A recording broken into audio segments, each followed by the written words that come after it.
Bueno, continuamos con la charla técnica de Cervelec, instalaciones eléctricas aisladas en ámbitos de salud. Cervelec S.r.l., fundada en 1983 en Córdoba, Argentina, se especializa en la fabricación de transformadores, fuentes de alimentación y cargadores de baterías.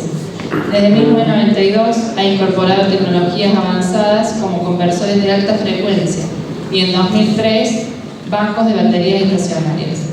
Certificado ISO 9001 desde el 2001, Cervelec se dedica a ofrecer productos de alta calidad cumpliendo con normas internacionales y enfocándose en la satisfacción del cliente.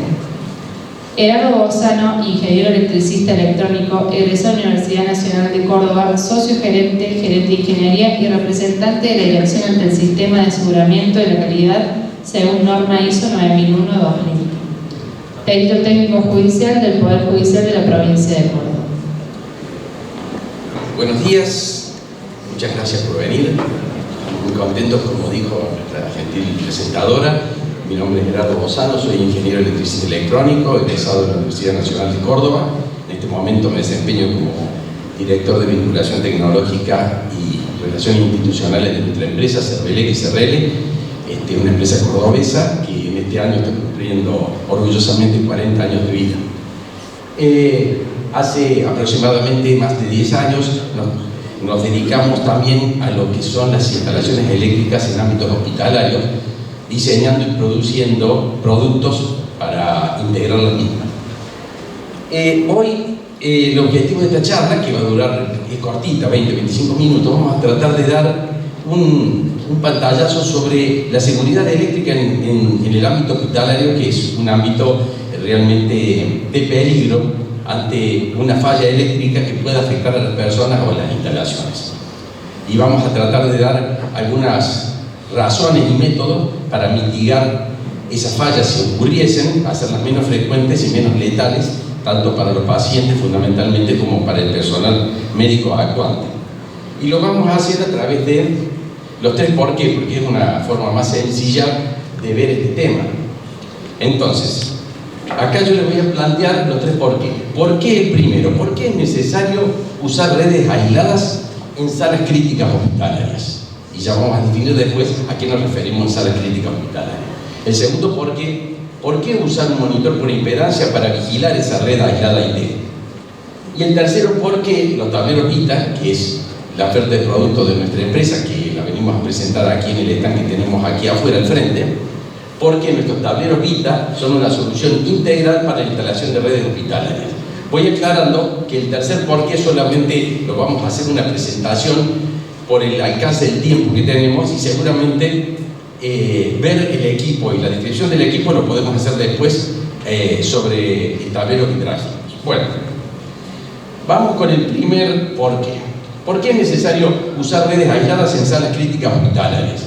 Bueno, va a haber muchas razones, pero hay una que es fundamental y yo creo que no admite discusión. La razón es porque estamos obligados por ley. Sencillo. Nosotros podríamos parar acá, decir, che, yo en una instalación hospitalaria tengo, en las salas críticas de atención de pacientes, ¿tengo que instalar una red aislada? Me parece que sí, no hay pareceres. Estamos obligados por ley. ¿Qué ley? La que ponemos aquí, la ley, perdón, me confundí de la ley 19.587 de higiene y seguridad en el trabajo, que dice en uno de sus reglamentos y apartados que las instalaciones eléctricas en el ámbito hospitalario deben ceñirse, deben ejecutarse, proyectarse y ejecutarse según un reglamento de la Asociación Electrotécnica Argentina, el 90.364.7710, que habla sobre las reglas para la ejecución de las instalaciones eléctricas en ámbitos hospitalarios. Por lo tanto, es ley. Estamos obligados y lo deberíamos cumplir. Muchos me han dicho, sí, ingeniero, pero yo he visto muchos hospitales, clínicas, sanatorios que en las salas críticas no tenemos redes aisladas. Entonces, ¿cómo es que es una ley y no la estamos cumpliendo? Bueno, es cierto. Yo le pongo un ejemplo más sencillo. Llegamos a una esquina semaforizada. Cuando se pone el semáforo en rojo, ¿qué hacemos? Tenemos que detener la ley. ¿Por qué? Porque es ley. Nos obligan a hacerlo, ¿está bien? Y todos lo hemos aceptado. Es una norma. Ahora, ¿hay personas que pasan de largo? Sí, están incumpliendo la ley. Pero la ley existe. Ahora, A las personas nos es mucho más sencillo cumplir una ley, una norma, un reglamento, si entendemos las razones por las cuales esa norma, ley o reglamento ha sido dictada. Entonces, por eso me voy a extender un poquito más en el porqué. No solamente decir es porque estamos obligados por ley. Porque salva vidas. Fundamentalmente porque salva vidas, porque aumenta la seguridad para pacientes y para el personal médico. Y porque disminuye la frecuencia y la letalidad de cualquier accidente de origen eléctrico que pudiera suceder en salas de atención de pacientes. Y vamos a ver de qué se trata. Vamos a hacer un breve repaso.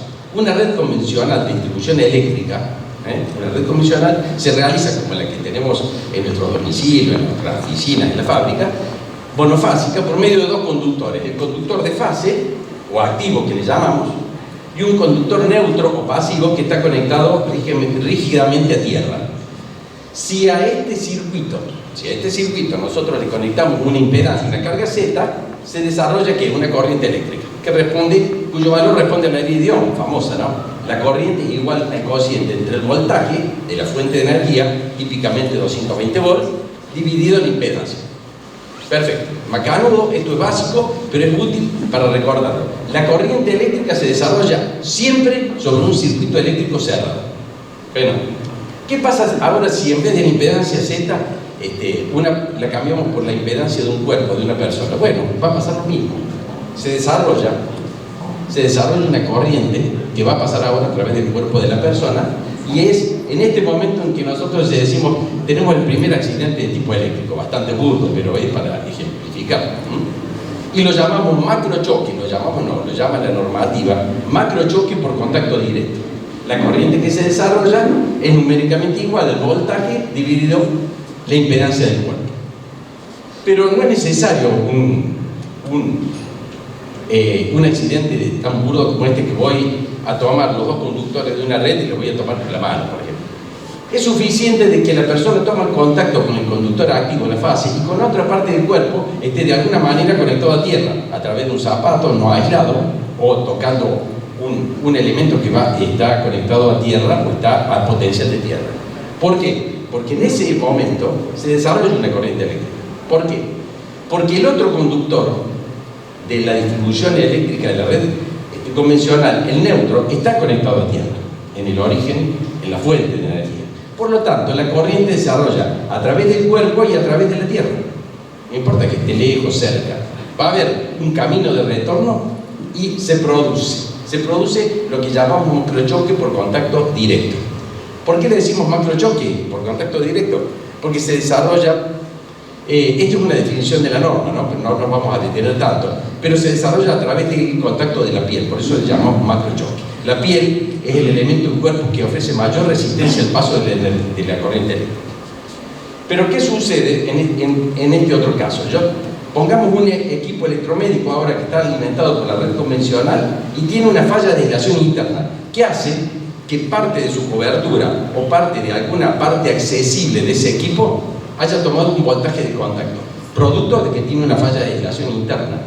Si en esa parte la persona toma contacto con esa parte bajo tensión y está también retornando a tierra, se produce una corriente, porque ¿qué pasa? A través de la falla de aislación del equipo, a través del cuerpo, y retorna por el neutro. Y es lo que se llama en la reglamentación macrochoque por contacto indirecto.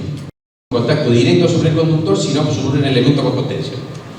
Y finalmente tenemos la última tipificación de falla, que es esta. Tenemos un equipo electromédico con falla, pero que está realizando un tratamiento de interés vital sobre una persona y está introduciéndose un catéter en el torrente sanguíneo. Si este equipo tiene una falla de aislación y hace que este catéter tome una tensión de contacto, se produce ahora una corriente que llamamos microchoque por contacto indirecto, porque se realiza no contacto directo allá, sino aquí. ¿Por qué esta división que hace la normativa de macrochoque y microchoque? Porque, como les decimos, el macrochoque es a través de la piel. Entonces los accidentes eléctricos tienen un grado de severidad que depende de la magnitud de la corriente eléctrica que va a circular por el cuerpo. Lo que sucede es que en el microchoque, cuando el catéter se introduce sobre el torrente sanguíneo y está cerca, en las cercanías o tocando el corazón, corrientes de mucha menor magnitud que la del macrochoque, en el microchoque pueden ser letales para el paciente. Típicamente, uno de los máximos accidentes que son fibrilar el corazón de una persona, en un macrochoque con una corriente de 100 miliamperes, en un accidente, en un contacto mano-pie, 100 miliamperes puede fibrilar el corazón de una persona. Mientras que en un microchoque, con un catéter introducido cerca del corazón, 10 microamperes puede fibrilar una persona. O sea, corrientes 10.000 veces menores producen el mismo daño. Recuerden que cuando fibrila el corazón, deja de bombear sangre, empiezan a necrosar los tejidos y el paciente fallece si no se lo saca a través de un choque con paletas, que es la única manera de sacar a una persona de ese accidente. O sea, es muy, muy peligroso el microchoque. Perfecto. Bueno, entonces cuando les decía yo, en las salas críticas hospitalarias hay que hacer una instalación eléctrica específica. La reglamentación, tanto nacional como internacional, divide las salas de atención de uso médico en 3 grupos de aplicación: el 0, el 1 y el 2. El 0 típicamente está definido como sala de atención de uso médico, donde el paciente no toma contacto con equipos electromédicos conectados a la red. Típicamente un consultorio ambulatorio, donde a lo sumo el médico conversa con nosotros, le toma la presión, con el estetoscopio escucha los latidos, la respiración. No hay contacto con equipos electromédicos conectados a la red. Sala de grupo de aplicación 1. Salas de uso médico donde el paciente puede ocasionalmente tomar contacto con equipos electromédicos conectados a la red, pero donde un corte en el suministro de la energía eléctrica no pone de riesgo vida la instalación ni el paciente. Y las salas de grupo de aplicación 2, donde los pacientes son atendidos para tratamiento o intervenciones vitales con equipos electromédicos conectados a la red, pero además donde un corte en el suministro de energía eléctrica pone en riesgo de vida al paciente. Típicamente, y en Argentina, no en todo el mundo, en Argentina la sala del grupo 2 se divide en 2 subgrupos, 2A y 2B. ¿Por qué? Por lo que me detuve anteriormente. Las salas del grupo 2A, dice el reglamento, son salas donde prevemos que no va a haber riesgo de microchoque, o sea, no va a haber intervenciones vitales en el torrente sanguíneo del paciente, mientras que en la sala del grupo 2B sí podemos llegar a tener riesgo de microchoque. Por lo tanto, les recuerdo, como lo dice también nuestro reglamento, que la definición de un determinado espacio como 2A y 2B depende de la práctica médica que se va a desarrollar y no del cartelito que le podemos poner en algún momento. Porque si estoy en una sala de parto, típicamente es 2A. Pero si en esa sala de parto yo voy a hacer una intervención en el torrente sanguíneo, se me transforma inmediatamente en 2B. Por lo tanto, dice el reglamento, siempre la instalación eléctrica tiene que responder a la sala de mayor rigurosidad. Pero he hablado varias veces del reglamento y me permito, este es el reglamento del área, el 9374, la versión 7710. Este es un reglamento de la versión 2024. Lo hemos porque he participado junto con el ingeniero Rica, que creo que estaba por acá de RITEC, la firma RITEC, y otras 9 personas. Hemos estado trabajando en los últimos años porque la última edición de este reglamento era del 2008, ya salió la versión 2024 y estimamos que ha mejorado un poco el anterior. Bueno, continuamos. Gracias. Bueno, entonces habíamos definido los grupos de aplicación, el macrochoque, el microchoque y cómo rápidamente se desarrollaba el accidente eléctrico. Veamos ahora por qué decimos que una red aislada. Y cuando hablamos de salas críticas hospitalarias, nos estamos refiriendo a la sala del grupo 2. Salas del grupo 2 son las que, según el reglamento, tanto nacional como las internacionales, la distribución de energía eléctrica se debe realizar por redes aisladas. Salas del grupo 2, ¿cuáles son las típicas? Bueno, la típica, un quirófano, una UTI, una unidad coronaria, un shock room, todos salas del grupo 2. En esas salas, la instalación eléctrica se debe desarrollar por una red aislada y salva vidas, ya lo vamos a ver por qué, protegen las instalaciones, vamos a ver por qué, pero además, porque estamos obligados por ley, recordemos eso. ¿Qué es una red aislada IT? Bueno, la distribución de una red aislada IT es esta, donde tenemos la fuente de voltaje, pero la distribución eléctrica se desarrolla por medio de 2 conductores que ya no llamamos fase y neutro, sino que son dos conductores que no están referenciados a tierra, están aislados a tierra, de ahí el nombre de la red aislada. Entonces le llamamos conductor L1 y L2. Si a esta red aislada IT le conectamos una impedancia Z, vamos a ver que se desarrolla una corriente eléctrica. Por lo tanto, con esto demostramos que la red aislada sirve para suministrar energía a equipamiento médico que se le conecte a la misma. Recordemos nuevamente que la corriente eléctrica se desarrolla siempre sobre un circuito eléctrico cerrado. Bueno, ¿qué pasa? No voy a poner todas las anteriores posibilidades de choque eléctrico, sino vamos a ver una sola, pero el concepto es el mismo. Tenemos un aparato con falla ahora conectado a una red IT, con falla. Y tenemos a la persona que dijimos que tomaba contacto con una parte accesible que había tomado tensión de contacto. Bueno, ¿qué va a pasar acá? ¿Dónde está la corriente del macrochoque por contacto indirecto? Fíjense que no se desarrolla ninguna corriente. ¿Por qué? Porque no hay ningún conductor que esté referenciado a tierra. Es más, esta persona puede tocar directamente el conductor L1 y no va a pasar nada. O puede tocar el conductor L2 tanto con el pie a tierra y no va a pasar nada. Por supuesto que si toca L1 con L2 sí, pero bueno, es evidente. Bueno, la red IT previene tanto al macrochoque como al microchoque de que se instale la corriente eléctrica. Esa es una red IT aislada ideal, ¿cierto? Vale. La otra referencia que hacíamos sobre el tema de la sala del grupo 2 es la continuidad de servicio eléctrico. En una red convencional, el aparato médico está energizado ahí. Si yo tengo una falla eléctrica a tierra, la protección 1 va a saltar y el aparato se queda sin energía. Veamos qué sucede en una red aislada. Tengo el aparato médico energizado. Si sucede acá un contacto a tierra, no hay corriente acá de cortocircuito, por lo tanto sigue energizado y esa red que era aislada se me transformó en una red convencional no aislada, pero el aparato electromédico sigue energizado. Bueno, básicamente las ventajas de una red IT. ¿Por qué dijimos que previene o salva vida? Porque brinda protección contra el microchoque, contra el macrochoque, previene y suministra continuidad en el servicio eléctrico y previene protección contra incendios y explosiones al no haber en un contacto directo a tierra chispas. El monitoreo constante de la red y la asistencia a técnico para localizar la falla es fundamental en una red IT. ¿Cómo se forma una red IT? Con un transformador de relación 1 a 1, cuyo primario está conectado a la red convencional, fase y neutro, y el secundario tiene la misma frecuencia y tensión que el primario, por lo tanto, acá tenemos los dos conductores L1 y L2 que están aislados a tierra. Pero como las idealidades no existen en esta vida, lamentablemente, en el transformador y en toda la distribución de energía posterior, tenemos lo que llamamos impedancias de fuga a tierra.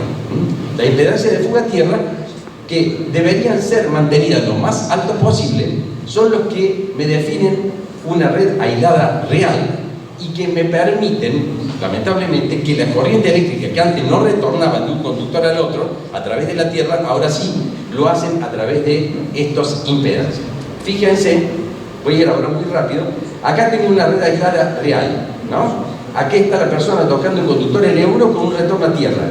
Si esta impedancia de fuga a tierra de la línea 2 no existiese, la corriente no se instalaría, pero como existe, se instala una corriente. Acá tenemos una corriente y es un macrochoque y el valor de la corriente que va a atravesar la persona va a depender del valor de esa impedancia.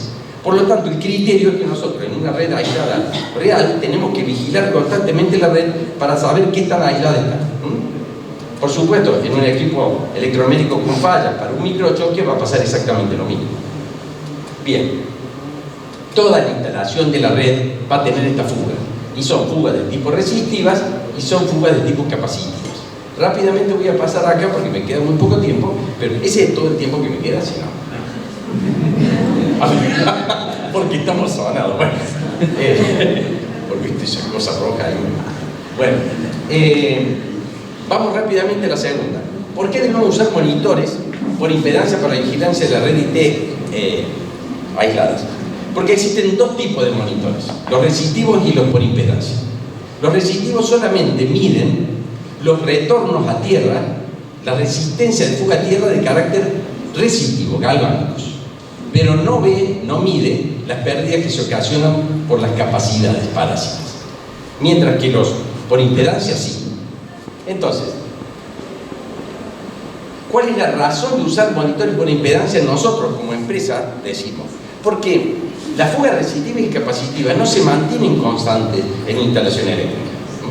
Los criterios de la IEC europeo no son los mismos que los criterios de las Américas, ¿no? Norteamérica, Centroamérica. Nosotros respondemos a estos criterios, que hay que medir la fuga capacitiva. Los de la Unión Europea dicen, no, si yo mido una instalación nueva, mido la capacitancia, y si después no cambio la red, la capacitancia, con que la mido una vez por semestre o una vez por año, no va a variar. Y las fugas resistivas sí, porque dependen del tiempo, las instalaciones se deterioran, mayor o menor humedad, la vejez de la instalación. Okay. Yo me acuerdo de haber estado con Don Bender, que inventó esto, bueno, un nieto de Bender, ahí en la EA, y le pregunté, pero escúchame, ¿y qué pasa si en esa red aislada, cosa que sucede, ¿no? Le conectan un equipo electromédico que tiene fuga capacitiva, no debería tenerlo, porque la IEC 60601 de equipo electromédico prohíbe los retornos capacitivos y fija la corriente máxima de fuga para un equipo en 0,1 mA. Pero ¿qué pasa si me conectan un equipo electromédico, como decimos nosotros aquí en Córdoba, medio flojo de papeles, ¿no? Y Don Bender me dice, allá no pasa. Soné, dije, no hablemos más. Bueno, acá sí pasa. No solamente pasa por descuido o negligencia, sino por falta de información muchas veces. ¿Cuántas veces hemos tenido que ir a ver instalaciones porque me dicen, che, ingeniero, el monitor falla? ¿Por qué falla? Porque está dando alarma. No, le digo, no falla el monitor, falla la instalación. Para eso está, para decir, che, ¿y qué era? Bueno, me conectaron el aire acondicionado a la red aislada. No se puede conectar el aire acondicionado. Me conectaron una estufa. No se puede. Solamente equipo electromédico a la red aislada. Me conectaron la iluminación general de la sala. No, tampoco. Solamente la cialítica puede estar. Bueno, acá en Argentina sí pasa. Y en muchas partes de América pasa. En todo el mundo pasa, seamos sinceros. Entonces, si yo solo monitoreo por resistencia, me como todos esos peligros, no la veo. Y cuando vimos el retorno de corriente a través del cuerpo, ¿qué le importa a nuestro cuerpo si la corriente que se ha introducido en nosotros provino de una resistencia galvánica, una resistencia o de un capacitor? No le importa, el accidente está. Entonces, ¿cuál sería la razón de evitarnos usar aquel monitor que nos dice exactamente todo de la red? Yo creo que no hay ninguna razón, hay que usar monitores por impedancia. Y nosotros vamos a presentar el monitor por impedancia. El monitor por impedancia, ya lo van a ver, tipifica la red aislada con un parámetro que se llama THC, Total Hazard Current, corriente total de peligro probable de esa red, para comparar redes, che, qué tan lejos estoy del ideal. Y fijo un valor límite de 5 mA o 2 mA según la rigurosidad que uno quiera en esa red. ¿Qué es la THC? Rápidamente le explico qué es la THC. No es la corriente que está circulando en ese momento de fuga, sino sería la probable que circularía en esa red si uno de los conductores de la red lo pongo rígidamente a tierra. Entonces se me desarrolla esta corriente. Fíjense que es el valor de esta tensión dividido que esta impedancia de fuga. Entonces, a mayor impedancia de fuga, o sea, me acerco más al ideal, el valor de la corriente baja. Lo tipifica de esta manera, y no le importa si esta impedancia es capacitiva o resistiva. Mide toda la corriente que se puede desarrollar. Por lo tanto, si yo mantengo esta aislación alta, voy a mantener mucho más baja la THC. ¿Cómo? Este es nuestro monitor Vita. Les voy a decir rápidamente y orgullosamente que existen en el mundo 4 monitores por aislación. El original, el Bender LIM 2010, el ISOGAP de Schneider, el Mark V de PG Light y ahora el Vita de la firma Cerberus, que orgullosamente decimos está hecho en Córdoba. Hay 4 solamente en el mundo y nosotros tenemos uno de ellos. El monitor es, como lo fija la norma, que es la UL 1022, a la cual tiene que estar certificado, indica la THC en valor numérico aquí, ¿no? y también con una lamparita acá, con un LED que mientras la THC no supere el valor límite que se le fijó, 2 mA o 5 mA, el valor está en verde y la lamparita está en amarillo, verde. Superado ese valor se pone en rojo y la lamparita también. Se activa una alarma lumínica y sonora, la cual solamente puede ser muteada, inhabilitada la sonora, pero no la lumínica, porque bueno, muchas veces molesta. Estamos en un quirófano, suena la alarma y dice, parame la alarma. Pero le está diciendo, che, tenemos una falla de aislación en alguna parte del sistema. También indica nuestro monitor sobre baja tensión de la red aislada, sobre temperatura o sobrecarga en el transformador. También indica el formato de esa impedancia de fuga que va a provocar esta corriente. Y le medimos y le indicamos en este otro display, le medimos y le indicamos qué resistencia hay en el sistema aislado y qué capacitancia. Y me dicen, ¿para qué serviría? Bueno, para que los técnicos de mantenimiento o los biomédicos puedan ir determinando qué es lo que está pasando. Si aumentó la fuga capacitiva, típicamente decimos, la fuga capacitiva, si la instalación no se movió, no se mueve por eso. ¿Qué han conectado en este momento a la red? Me han conectado un aparato que tiene mayor fuga. ¿Se entiende, no? Y si estos valores se van registrando, nuestro monitor tiene un puerto de comunicación RS485 Modbus RTU, es un puerto de comunicación con un protocolo abierto, no propietario, de modo tal de que fácilmente los técnicos IT de una instalación médica pueden conectarse a esa red y llevarlo a un centralizador, donde se puede ir viendo, por ejemplo, en el transcurso de los días, los meses y los horarios, qué pasa con la THC de una determinada instalación del quirófano 1, por ejemplo, y cuando sube o baja, ¿qué es? Resistiva, capacitiva. Entonces hay mucha información que se puede sacar de este tipo de monitor. Este es nuestro monitor, como les decía, monitor VitaWare MLA001, que tiene a su vez un repetidor que también lo pide la normativa, la UL 1022, que es el MLA003. Bien, y ya termino, perdón, ya termino. El 3, como les dije, no íbamos a llegar, eso estaba claro. Pero esto es muy fácil. ¿Por qué los tableros Vita, que los voy a invitar a verlos en el frente, son una solución integral para instalaciones de redes aisladas hospitalarias? La razón es muy sencilla, porque cumple con todo lo que pide la reglamentación de la AIA 93-64-710. El 100% de las condiciones que la reglamentación dice debe tener un tablero seccional de red IT, nuestro tablero Vita lo cumple. Bueno, este es nuestro tablero Vita. No me voy a detener a la parte porque ya me tengo que ir. Y finalmente los invito al frente para verlo. Pero la conclusión es, y espero haber sido claro y haberlos convencido, ¿por qué es necesario usar redes aisladas en ámbito hospitalario? Porque salva vidas y además porque estamos obligados por ley. ¿Por qué usar un monitor por impedancia para vigilancia de esa red IT? Porque reacciona frente a todo tipo de fugas. ¿Y por qué los tableros Vita son una solución integral para instalaciones de redes hospitalarias? Porque cumple con toda la reglamentación de la AIA 93-64-710. Bueno, muchas gracias por su atención y disculpen por su pasado.